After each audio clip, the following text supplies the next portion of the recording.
Hey everybody, this is Josh here, the Gray Bearded Green Beret. Today I'm going to challenge everything that you've ever been told about survival kits. If you find yourself in the forest or in the wilderness anywhere, and you're down to rubbing sticks together to make a fire, or you're trying to get as small as you can and crawl into some rock crevice or underneath some log for shelter, or you find yourself hunched over a puddle drinking water like a dog, or trying to fill up your belly with various plants, or signaling for rescue by yelling until you go hoarse, I'm going to tell you, you probably made some mistakes. You need to find a rock, sit down, and think about the decisions you made that got you to this point. Our biological needs as human beings have not changed since the dawn of the species. We need to maintain our core body temperature. We need to hydrate. We need to consume calories. By this point, as human beings, we should be able to anticipate those needs and then pack resources for those needs. It's not about getting away with as little as possible. It's not about limiting your kit to only multifunctional items. It's about identifying your needs: fire, shelter, water, food, first aid potentially, navigation, signal, and some tools to facilitate everything. Anytime I go out into the forest, I anticipate those needs, and that's how I pack. I pack so that I can provide for those needs in whatever setting I'm in. This is a system that I call the 8 essential kits. Those 8 essential kits correspond with those 8 needs that I'm trying to provide for wherever I'm going. So let's dive into the 8 essential kits now. It's like Aquanet back in the 80s. First things first, you need a way to carry it and keep it all organized. You want about 30 to 40 liters of capacity in your backpack. This particular backpack is the Mystery Ranch Scree 32, so it's a 32 liter, and I find that's about the right size. And of course, this is in an orange color, so it acts as a passive emergency signal if I do end up getting in some sort of predicament. I like to have a haversack. Once I get into camp, I establish a base camp, and then from there I go out and do the things that I need to do. I don't carry all of my gear everywhere I go. I like to break down into what's called a scout kit. I'll do a dedicated video to that as well. This is a wax canvas haversack. You can tell this one's getting pretty well used. I haven't retreated it yet. Still waterproof. Adjustable strap on this. Plenty of room for the scout kit that I like to carry. Has a high-vis orange panel in the back, so this acts as part of my signal kit, which we'll talk about later. All right, on top of a way to carry it, I like to have ways of keeping things organized. So one of the things that's optional is something like a belt pouch. This is a leather belt pouch that I keep my fire kit in, so it is always on me when I'm out in the wilderness. So that way, if I drop my pack for some reason, go scout out an area, I still have my fire kit with me because I think it's critical. I like to have 4 different ignition sources. I've got my emergency ignition sources, which are open flame. I've got a lighter, and I've got stormproof matches. I don't back up this with another lighter because if the conditions are not right for this, they're not right for another one of these. Stormproof, windproof matches, these work in conditions where this suffers. So that's why I carry both of those. Next, I have more of my routine kind of fire starter, which is a ferrocerium rod. I don't like the small ferro rods. I like them to be, a 1/2 inch diameter, and 5 to 6 inches long. I just feel like that's a better size for everything that I'm trying to do. Test your ferro rod and make sure that you can pretty easily throw sparks off of it. Some of these are way too hard to be in anybody's kit, so test that out. Not all ferro rods are created the same. Lastly, for ignition sources, I have some sort of lens. This is a Fresnel lens. I could use that as an ignition source on sunny days, and I can save my ferro rod. I like to save my emergency ignition sources for when I actually need them in an emergency. Otherwise, you're going to deplete them. These deplete faster than these, so I try to save them for an emergency, but they are convenient. Sometimes I'll use this to light a stove or light something really quick, but for the most part, if it's sunny out, I'm going to use this. If it's raining out or cloudy, I'm going to use this. Always have some sort of emergency tinder with you. These are GB2 tinder tabs. This is just a pull apart plug that is basically cotton that is soaked in a wax that makes it burn slower. These will burn for several minutes, long enough to get damp marginal tinder going. So I always have something like this in my fire kit. Never leave home without these. Then I also have a way to char material to make my next fire that much easier, or even my first fire. This particular one, as you can probably see, is already full of charred natural punk wood. So this is ready to go for my first fire, and then I have the tin that I can use to store it and also to make more, replenish it in the forest as I use this. Last but not least, for the fire kit, you need a way to gather natural tinder resources as you find them. And I mean, as soon as you hit the wood line, you should start looking, because you need to take advantage of those resources because they can be somewhat scarce. So you need to grab them when you see them, not rely on the unknown, which is wherever you end up needing a fire, not having those resources around. Collect it as soon as you hit the forest. Two different options for those. This particular one is a bushcraft dump pouch. This fits on your belt. I like to carry this one because it's compact until I need it. It unsnaps, folds out, and then I've got a full-size waxed canvas tinder pouch that I can use to gather as I'm going along through the forest. So that's one option. Another option is what I call the Sammy tinder pouch. This is another just waxed canvas tinder pouch, but this one doesn't have the ability to be secured to your belt. So I keep this in my backpack. Either one of those is fine. Just have some means of gathering natural tinder as you find it. Typically what I do is carry both of these. I'll have this on my belt and this in my backpack. That way if I run into a honey hole of tinder where there's a lot and this gets full, I can fill this up and put it in my backpack. That way I've got twice as much tinder when I need it. For every shelter kit, you should have something to sleep under, something to sleep on, and something to sleep in, plus some cordage to hold it all together. This is no exception. This is my shelter kit. What I have is an 8-foot by 8-foot oilskin tarp, oilcloth tarp. This is essentially a really lightweight waxed canvas. And of course it's heavier than a sil nylon tarp, but this thing is bomb proof. It's much more durable. It's got plenty of tie out loops on it, so I can put my shelter in any configuration that I can think of. Something to sleep on. This is a GB2 bed sleeve. This particular one has waxed canvas on one side and then a natural raw canvas on the other. I designed it that way for a reason.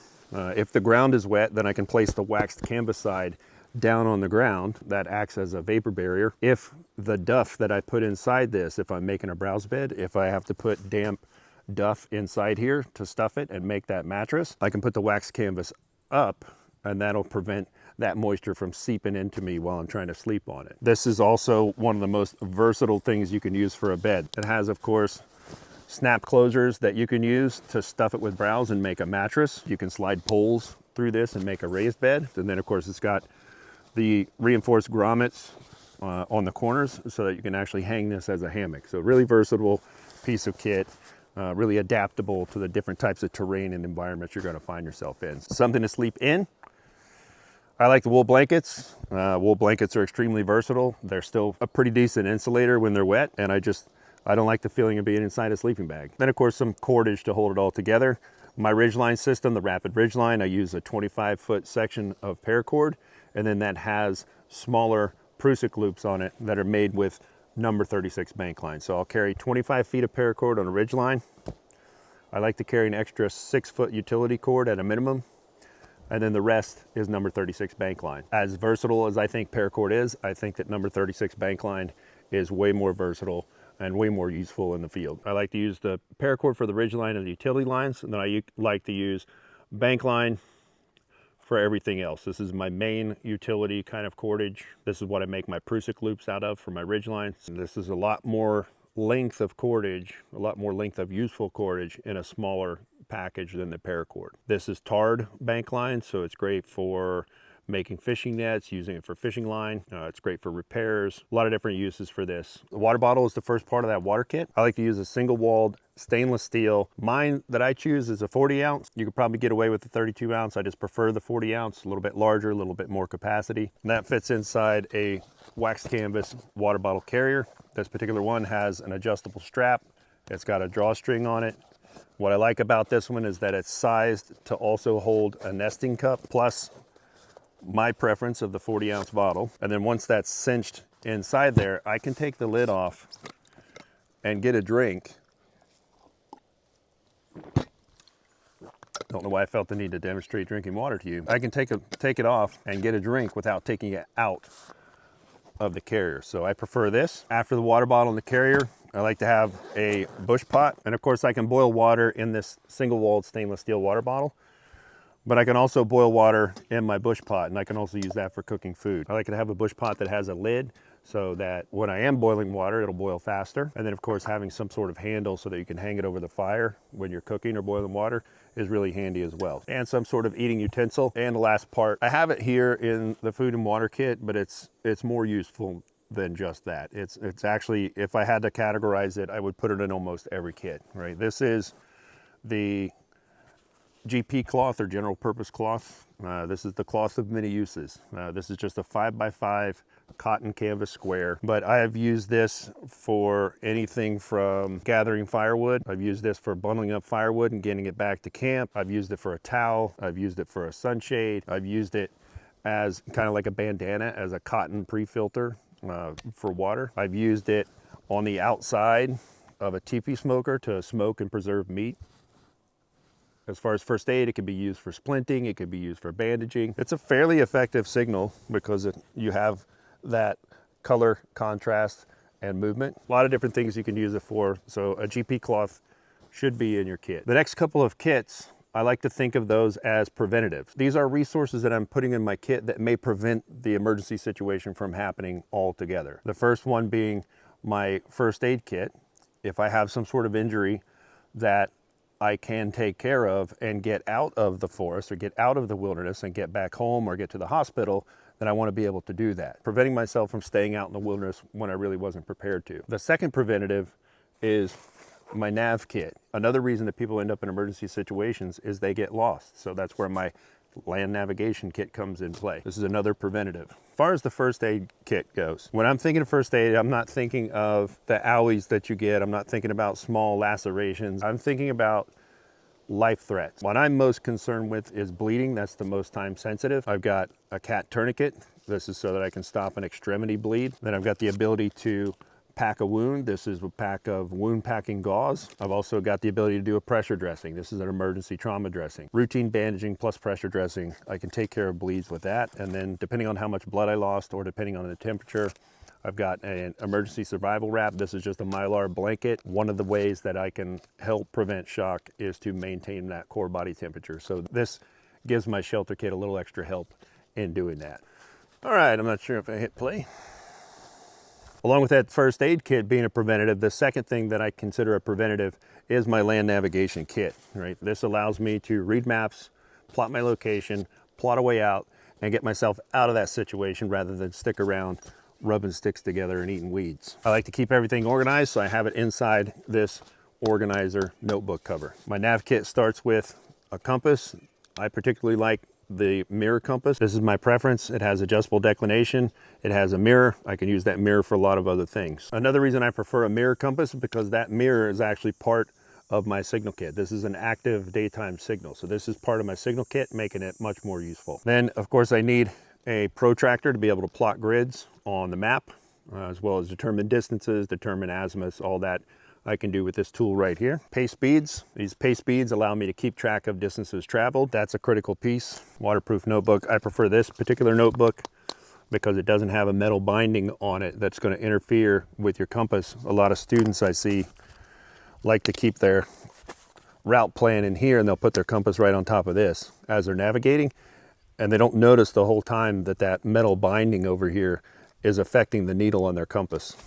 So I prefer this one. And of course the mechanical pencils I prefer over pens because you can erase any mistakes you make. Plus these are a lot more precise. What I like about this particular one over the other mechanical pencils is the metal parts in this are actually brass and they're non-metallic. Again, going back to interfering with your compass. The only thing that's metallic in this is this little clip, and you can just pop that clip right off if you're concerned about that. Then of course, last but not least, is a map of the area you're going to be in. For my students, when they come to a course, we're going to issue them a map of that area. That's what they're going to use to learn map reading and land navigation. So make sure that's in your kit.